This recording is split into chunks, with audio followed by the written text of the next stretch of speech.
നമുക്ക് എല്ലാവർക്കും അറിയാവുന്ന നമ്മുടെ പാലാ വില്ലേജ് സ്റ്റഡി സെന്ററിലെ ഒരു പൂർവ്വ വിദ്യാർത്ഥി, ഒരു ഫേമസ് പൂർവ്വ വിദ്യാർത്ഥിയാണ് ദിലീപ് കെ കൈനകര IAS. അദ്ദേഹം ഒരു സിവിൽ സർവൻ്റ് ആണ്.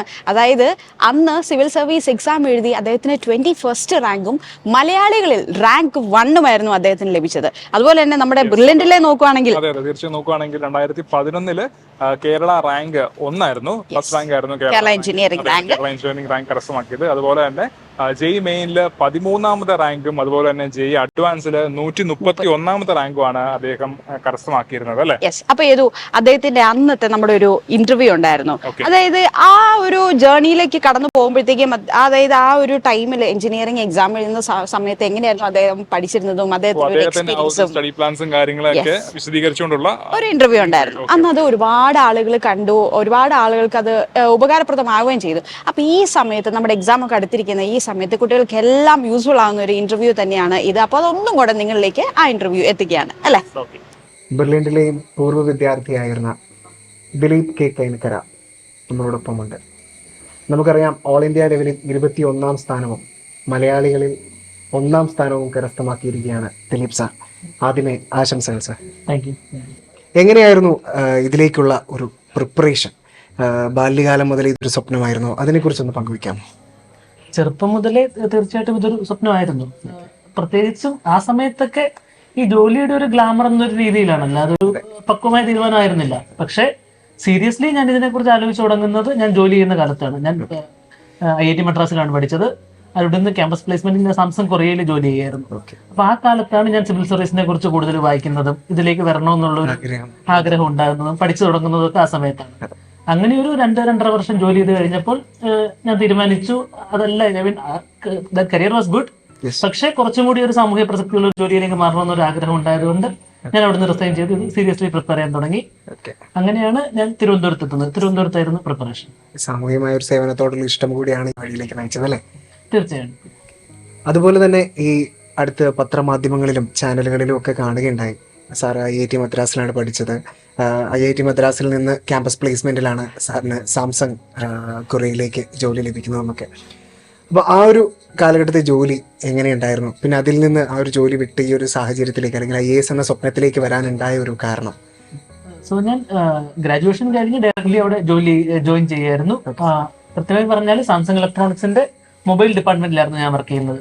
സോ സാംസങ്ങിന്റെ ഫ്ലാഗ്ഷിപ്പ് ഫോണുകളിലെ ആർട്ടിഫിഷ്യൽ ഇന്റലിജൻസ് AI മൊഡ്യൂളുകളായിരുന്നു ഞങ്ങളുടെ ടീം ഹാൻഡിൽ ചെയ്തുകൊണ്ടിരുന്നത്. സോ അതിന്റെ ഭാഗമായി അൽഗോരിതം ഡെവലപ്പ് ചെയ്യുക, പിന്നെ അതിന്റെ സോഫ്റ്റ്വെയർ സൈഡിലും അതുപോലെ തന്നെ ഡാറ്റാ സയൻസ് സൈഡിലുള്ള വിവിധ മൊഡ്യൂളുകളിലാണ് ഞാൻ ജോലി ചെയ്തിരുന്നത്. തീർച്ചയായും വളരെ സാധ്യതകളുള്ള, വളരെ ജോലി ചെയ്യാൻ രസകരമായ ഒരു മേഖല തന്നെയായിരുന്നു. പക്ഷെ അതേസമയം ഈ ഒരു സിവിൽ സർവീസ് മേഖലയോട് കുറച്ച് കൂടുതൽ താല്പര്യം തോന്നിയത് കൊണ്ട് അവിടെ നിന്ന് രാജിവെച്ച് വന്നതേ. Otherwise very satisfying job. Civil service എക്സാമിന് വിവിധ സ്റ്റെപ്പുകളുണ്ട്. അതിനെയൊക്കെ എങ്ങനെ ആത്മവിശ്വാസത്തോടുകൂടി നേരിട്ടുവെന്നും, അതുപോലെ തന്നെ ആ ഇന്റർവ്യൂവിന് സാറിന്റെ മറക്കാനാവാത്ത ഒരു സംഭവം, എന്തെങ്കിലും ഒരു ചോദ്യമായിട്ടാവാം, അത് സാറൊന്ന് ഫേസ് ചെയ്ത് എങ്ങനെയാണെന്നുള്ളത് നമ്മുടെ പ്രേക്ഷകരോടൊന്ന് പങ്കുവയ്ക്കും. സിവിൽ സർവീസിന് നമുക്കൊക്കെ അറിയാവുന്ന പോലെ 3 സ്റ്റെപ്പുകളാണുള്ളത്.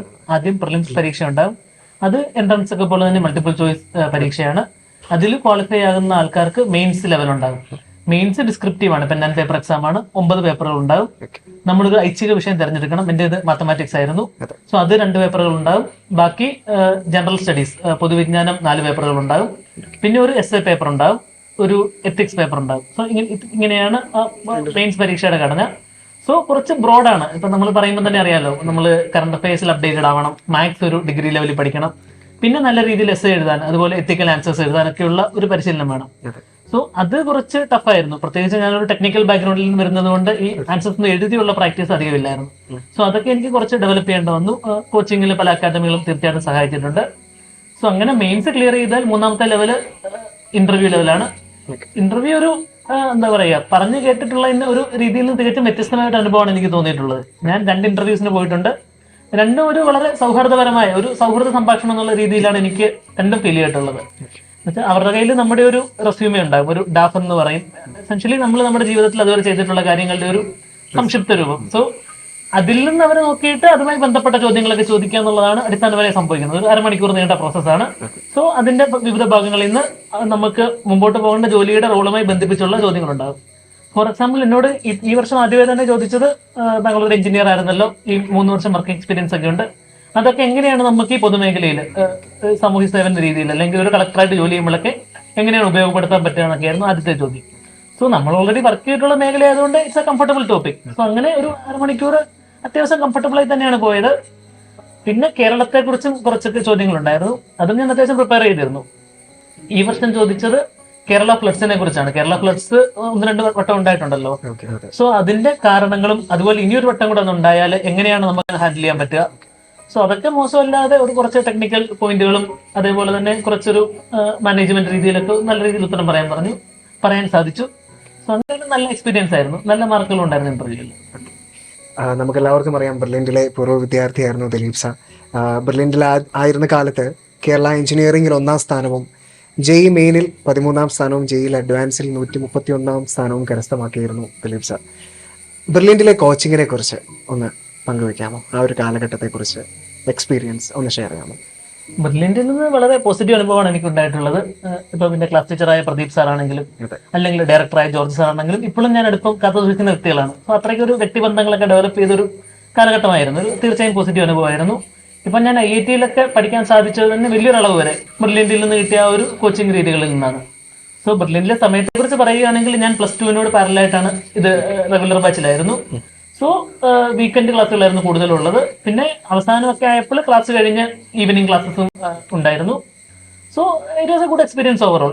നല്ല ക്വാളിഫൈഡ് ആയിട്ടുള്ള ഫാക്കൽറ്റിയും അതുപോലെ റെസണൻസിന്റെയും ബ്രില്യന്റ് തന്നെ മെറ്റീരിയലുകളും നല്ല നിലവാരം പുലർത്തുന്നതായിരുന്നു. അതൊക്കെ തന്നെയാണ് ഞാൻ കൂടുതലും പഠിച്ചതും.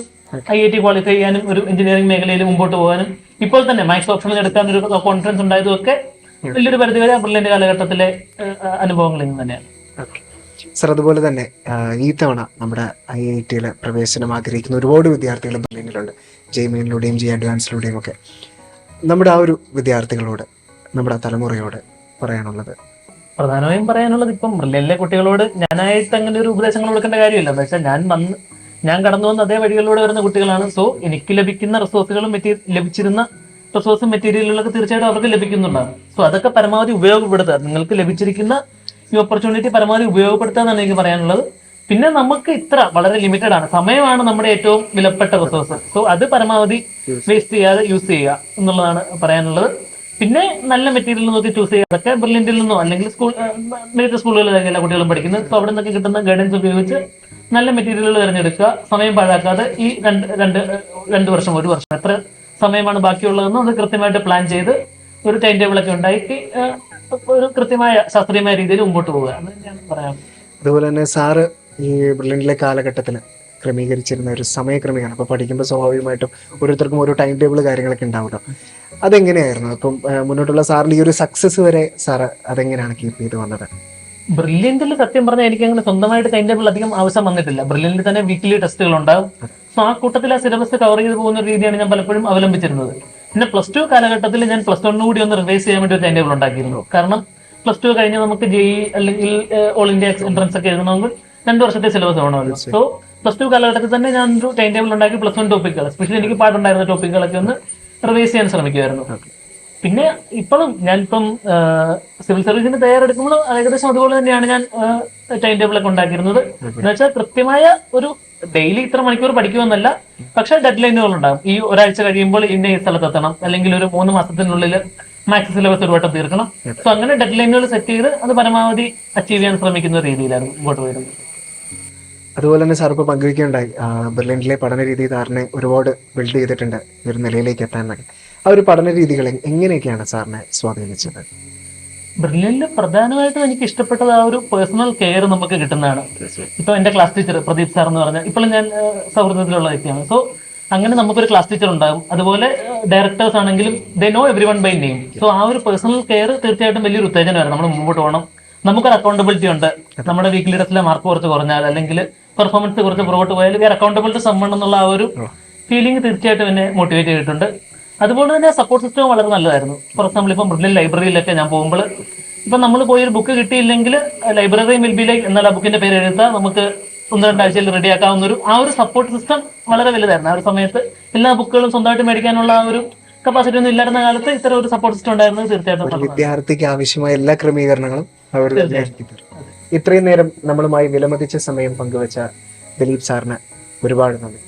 ഇനിയും ഒരു IAS ഓഫീസർ എന്ന നിലയിൽ നാടിനു വേണ്ട എല്ലാ സേവനങ്ങളും ചെയ്തുകൊണ്ട് നമ്മുടെ നാടിന്, ഇന്ത്യക്ക് അഭിമാനമായി മാറുന്ന ഒരു വ്യക്തിത്വമാകട്ടെ എന്ന് ആശംസിക്കുന്നു, പ്രാർത്ഥിക്കുന്നു.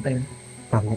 എൻട്രൻസ് സംബന്ധമായ വാർത്തകളും അപ്ഡേഷനുകളും ഏറ്റവും വേഗം ആധികാരികമായി അറിയാൻ ബ്രില്യൻറ്റ് സ്റ്റഡി സെന്റർ പാല യൂട്യൂബ് ചാനൽ സബ്സ്ക്രൈബ് ചെയ്യുക. ബെൽ ഐക്കൺ അമർത്തുക. ഈ വീഡിയോ മറ്റ് സുഹൃത്തുക്കളിലേക്കും ഷെയർ ചെയ്ത് നൽകുക.